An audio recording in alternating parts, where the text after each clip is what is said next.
సింగరేణి ఎన్నికలకు సంబంధించి మరిన్ని డీటెయిల్స్ మంచిర్యాల నుంచి రాజు పటేల్ అందిస్తారు. Raju Patel, over to you.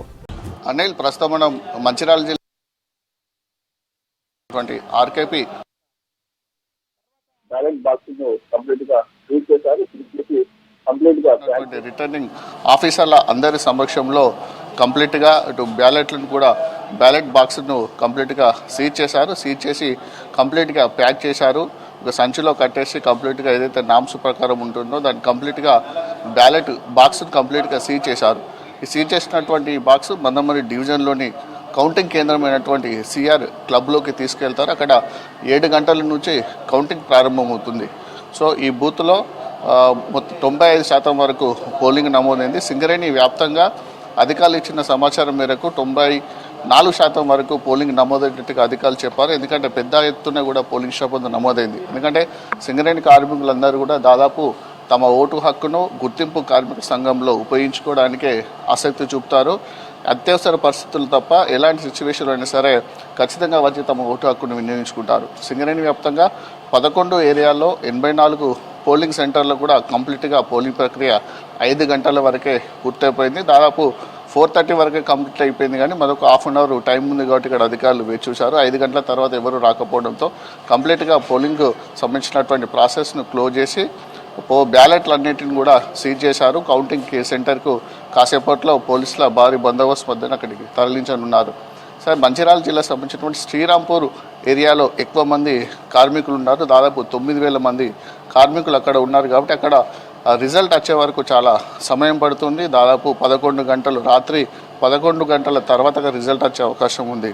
ఇక మనము ఒకసారి రిజల్ట్స్ కనుక చూసుకుంటే కౌంటింగ్ 7 గంటల నుంచి స్టార్ట్ అవుతుంది. ప్రతి 11 ఏరియాలో ఒకే చోట అది కౌంటింగ్ కేంద్రం కేటారు. సిఆర్ క్లబ్ కానీ కమ్యూనిటీ హాల్ కానీ సెలెక్ట్ చేశారు. అక్కడ 7 గంటల నుంచి ఏదైతే మనకు పోటీలో ఉన్నారో కార్మిక సంఘాలు పోటీలు ఉన్నారో వారి యొక్క ఏజెంట్ల ఆధ్వర్యంలో, ఇటు రిటర్నింగ్ ఆఫీసర్ల ఆధ్వర్యంలో, లేబర్ డిపార్ట్మెంట్ సంబంధించిన ఆఫీసర్ల ఆధ్వర్యంలో కౌంటింగ్ జరుగుతుంది. కౌంటింగ్ ఏర్పాట్లు కూడా పూర్తయిపోయి అక్కడ కూడా భారీగా బందోబస్తు ఏర్పాటు చేశారు.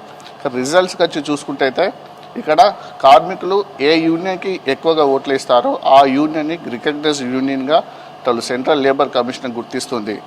ఓట్లు వచ్చినటువంటి ఆధారంగా మాత్రమే ఏ యూనియన్కి కార్మికులు ఎక్కువగా ఓట్లు ఇస్తారో ఆ యూనియన్ని కార్మిక శాఖ గుర్తింపు సంఘంగా ప్రకటిస్తుంది. 11 డివిజన్స్ 11 ఏరియాలు ఉన్నాయి కాబట్టి 11 ఏరియాల్లో క్యాజువల్ చూసుకుంటే చాలామందికి అపోహ ఏంటంటే 11లో 6 ఎక్కువగా వస్తే 6 అంటే నెంబర్ కాబట్టి 11కు 6 ఎక్కువ వస్తే 6 గెలిచినటువంటి యూనియన్ రికగ్నైజ్ యూనియన్ అవుతుంది అనుకుంటారు. కానీ అట్లా ఉండదు. లేబర్ కమిషన్ రూల్స్ ప్రకారం ఎట్లుంటుందంటే ఎక్కువ కార్మికులు ఏ యూనియన్కి ఓట్లు వేస్తారో ఆ యూనియన్ని కార్మిక శాఖ గుర్తింపు కార్మిక సంఘంగా ప్రకటిస్తుంది.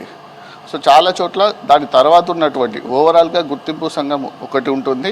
మిగతా చోట్ల ఒక చోట గుర్తింపు సంఘం ఉండి ఒక ఏరియాలో వేరే సంఘానికి వచ్చిందనుకో దాన్ని ప్రాతినిధ్య సంఘంగా కార్మిక శాఖ ప్రకటిస్తుంది. ఇలా గుర్తింపు సంఘము, ప్రాతినిధ్య సంఘము 2 సంఘాలు ఇక్కడ ఉంటుండే. కానీ అఫీషియల్ మాత్రము గుర్తింపు సంఘానికి అన్ని హక్కులు ఉంటాయి. కార్మికుల సమస్యల పరిష్కారంలో కానీ, వారి యొక్క హక్కుల సాధనతో కానీ, యాజమాన్యంతో కానీ, సింగరేణి సంస్థతో కానీ, అటు కోల్ ఇండియా స్థాయిలో కూడా అది గుర్తింపు సంఘం మాత్రమే అక్కడ చర్చలు జరుపుతుంది. వారికే హక్కు ఉంటుంది.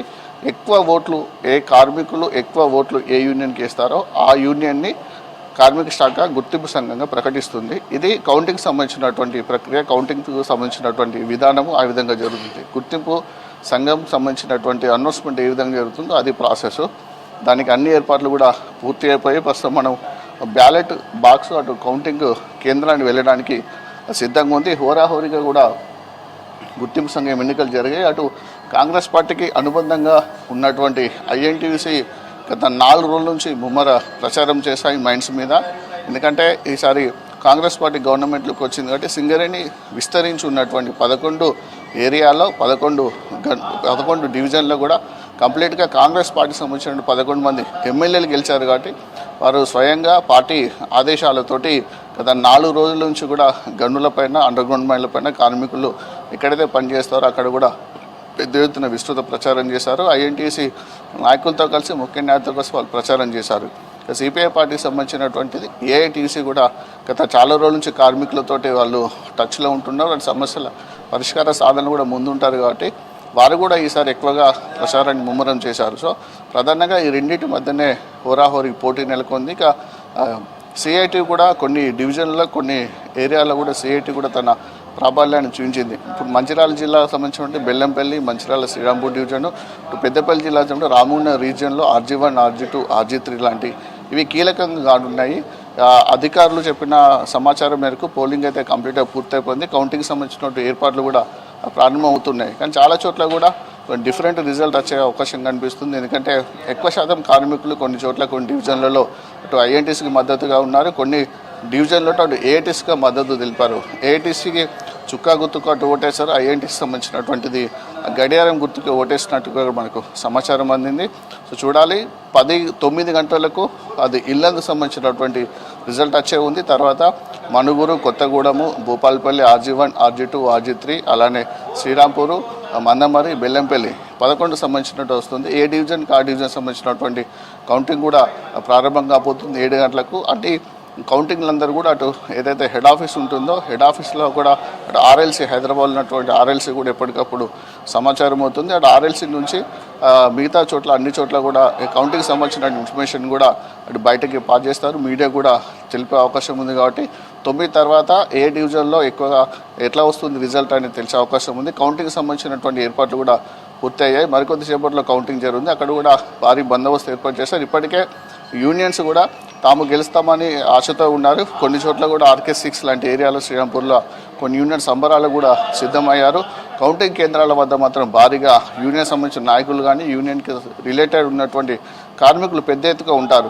గెలిచిన సంఘం మాత్రం చాలా జోరుగా హుషారుగా సంబరాలు చేసుకునే అవకాశం ఉంది. తమకు తాము ఏదైతే గెలుస్తామనుకున్నటువంటి సంఘాలు ఉంటాయో వాళ్ళు ఆల్రెడీ సంబరాలు కూడా ఏర్పాటు చేసుకున్నారు. కౌంటింగ్ కేంద్రం వద్ద కూడా చాలా హడావుడి కనిపిస్తుంది. పెద్ద ఎత్తున కూడా యూనియన్ నాయకులు, కార్మికులు అక్కడ ఉన్నారు. దానికి తగ్గట్టుగానే పోలీసులు కూడా పెద్ద ఎత్తున బందోబస్తు ఏర్పాటు చేశారు. Anil, over to studio.